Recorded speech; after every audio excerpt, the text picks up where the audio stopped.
right, gang, Whiplash. Little under tempo, okay? Neiman, just do your best. I could 100% see myself as Fletcher in every sentence, every frame of the movie. I understood who this guy was, what he wanted, what he needed, and I knew that I was the right guy. Not quite my tempo. He's, a single-minded, obsessive jazz musician. You're rushing. Here we go. And does not allow anything to get in the way. Rushing. I've been preparing for that my whole life. Dragging. You find a lot of great writing, and it doesn't always mean you're going to make a great movie. And I think we did. Not the fucking tempo!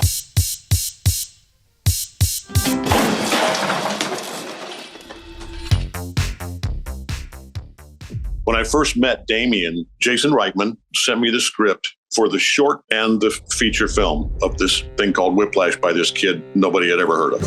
The story was just, came out of me thinking back on my own personal experiences. For whatever reason, my mind shot back to me as a drummer with a very terrifying teacher and how I felt every day in band rehearsal. It's probably because I still, to this day, have kind of monthly nightmares about it. By this time, I'm in that position where we're like, I'm not auditioning, quote unquote, but we're gonna go meet, right? We're gonna have lunch. I'm gonna meet this Damien Chazelle. And so I wrote this script and, for sort of obvious reasons, had trouble convincing people to finance a jazz drummer movie. It's up there with the most brilliant things I've ever read. Initially, in my mind, we weren't going to do a short or anything. The short was this sort of kind of adapting to reality idea that the producers had because we weren't getting any bites on the feature script. We have a squeaker today, people. Neiman, 19 years old, isn't he cute? Shot it as a kind of standalone thing, and then that helped us raise the money and get better actors like Miles and actually elevate the whole thing. I want to do it. And we're having a meeting to spend a 3-day weekend making a short film for which everybody's going to get paid $173. But none of that matters because it's sheer brilliance, and I want to be a part of it. We took the short to Sundance to kind of, again, help give it a platform. And I hoped that this kid who wrote so well would also be able to direct a movie because that was a leap of faith. I mean, it was basically exactly a year later that we were shooting the feature with Miles and JK. What was most important to this character? Jazz, music, art, nothing else mattered. There is no perfection in art, but attaining perfection in your art is still the goal. There's a philosophy behind this character that I actually get, and appreciate. His refusal to settle for mediocrity and his desire to inspire and cultivate brilliance and take it to the next level and create, astoundingly great art. That's a noble endeavor. It's a psycho. So things don't go well. I think a lot of music sequences in movies these days are, for my money, shot the wrong way. It was really important to me that most of the musicians in the film be played by real musicians or real music students, and so that was its own kind of casting process. Most of those people had never been on screen before. So what goes through your mind when you're paging through the script and you read for the first time Fletcher slaps Neiman across the face? I was thinking, I hope they get a young, rising, pretty boy movie star in this part so I can just slap the crap out of him. 1, 2, 3, 1, 2, 3, 4. The take in the movie where he slaps me, I swear to God, you can see me start to smile. It was kind of absurd because we kept trying to do these fake slaps and it just wasn't looking real. I was like, dude, just slap me, whatever. It was just all a very authentic experience, and except for being terrified of JK because he's such a softy.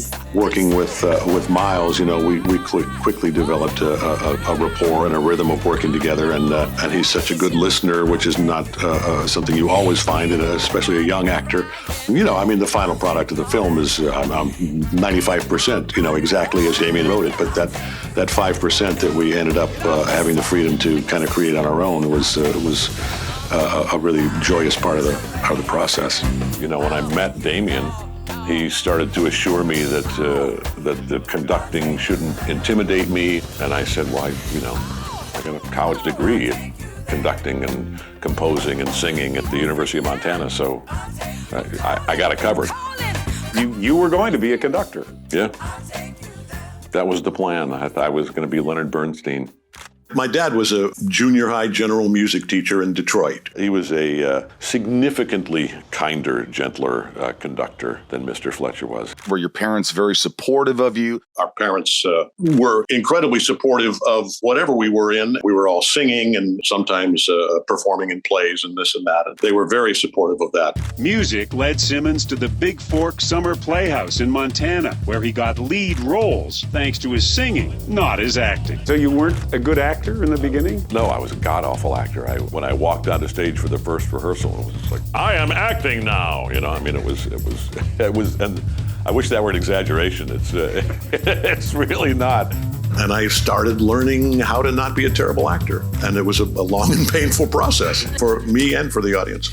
He kept at it, and in the 1980s, he was one more struggling actor trying to make it in New York City. I hesitate to use, with regard to myself, to use the word struggle because, you know, even in those early days where I was, not getting acting work or sporadically getting acting work, I was okay. I was just a single idiot, and all I needed was a slice of pizza and a friend's couch in Hell's Kitchen, and that's what I had a lot of the time.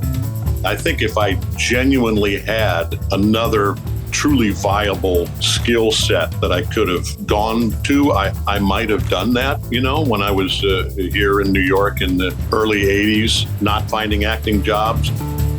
Hollywood began to take notice because while he was playing a gentle psychiatrist on Law & Order, he was at the very same time portraying a violent neo-Nazi in the HBO series Awe. It was the beginning of people perceiving me as a versatile actor on camera. He caught the eye of director Sam Raimi, who let him show off his comedic talents as the tough-talking editor in the blockbuster Spider-Man. What is this term, character actor? I think it just means you're not that good looking. I think it means you're not Clooney or Pitt. I think it gives you credit for having some versatility and some range and be able to play a variety of characters.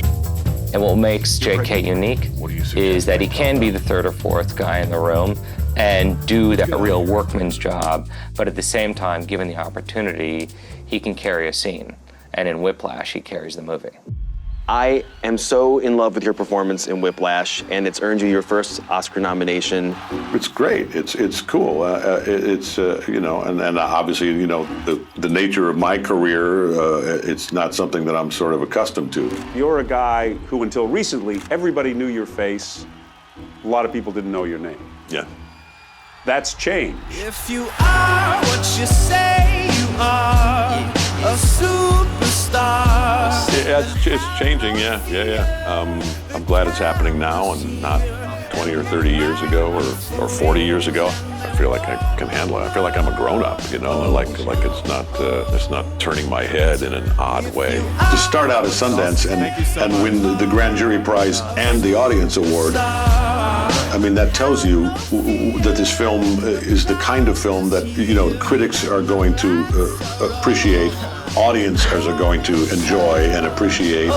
The Oscar goes to J.K. Simmons, Whiplash.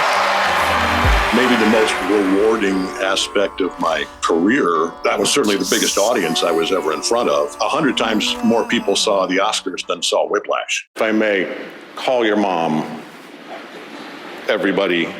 Call your mom, call your dad. If you're lucky enough to have a parent or two alive on this planet, call them. Thank you, Mom and Dad.